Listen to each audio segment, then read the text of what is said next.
Infect, spread, repeat. The core principle behind the computer worm. Designed to do as much damage as possible, a single infected computer can bring down an entire network. May of 2000 saw the most damaging computer worm that the world had seen at the time. The love letter worm.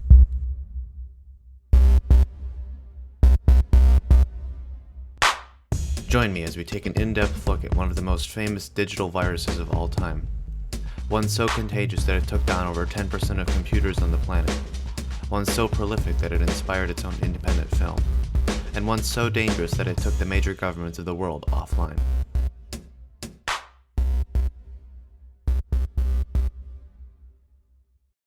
The worm was created by computer programmers Raonel Ramones and Onel de Guzman from the Philippines. It arrived on a user's computer in the form of a social engineering attack. Users would receive an email from a trusted contact with the subject, "I love you." The alluring nature of the subject would intrigue curious users to open the email. The body of the email would read, "Kindly check the attached love letter coming from me." The email would include a file attachment named loveletterforyou.text.vbs. The worm took advantage of the fact that Windows hides the file extension by default. This resulted in the file being displayed as loveletterforyou.text for many Windows users. An unsuspecting user with file extensions hidden might not think twice about opening a file with such an innocent-sounding name. After all, text files can't be dangerous, can they? Upon opening the file, the worm would immediately begin infecting. Common types of files such as JPEGs, docs, and MP3s had their contents overwritten and replaced with a copy of the worm. Personal photos and documents were now lost and gone. After the worm was done wreaking havoc on the user's computer, it began to spread itself. Using the user's Microsoft Outlook address book, the worm mass-mailed itself to every one of the user's contacts with the hopes that some of them would open the virus on their machine and begin the process all over again. The love letter worm was written in the Visual Basic scripting language.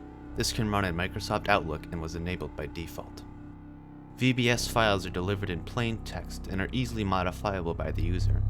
This allowed for some particularly nasty variants to spread that would replace vital exe and COM files in the Windows system with the worm. Upon power cycling the machine, Windows would become unable to boot. The love letter worm deployed on May 5, 2000 in its country of origin, the Philippines. Within hours, the worm had spread to Hong Kong, then to Europe, and finally the United States.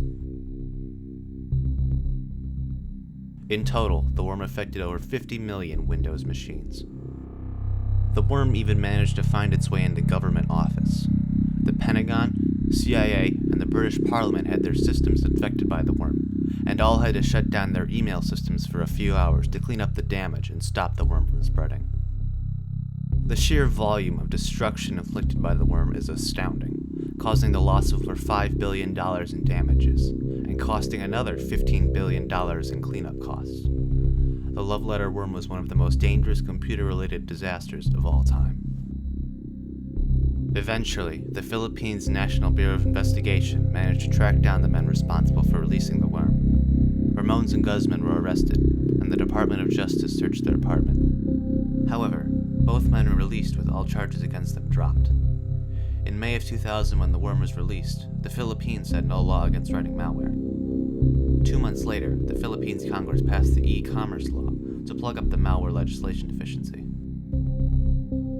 Even though it's been over 15 years since the love letter began infecting computers, there is still a lot we can learn from it today.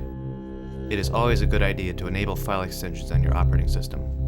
This can prevent malicious software from disguising itself to you as something benign. It is also a good idea to never open unexpected or unusual email attachments. Worms like to spread by emailing themselves to a user's contacts, so be wary of attachments coming from even the most trusted sources.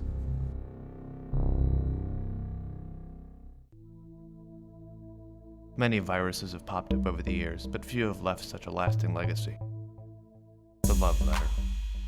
Alluring, adaptable, and deadly.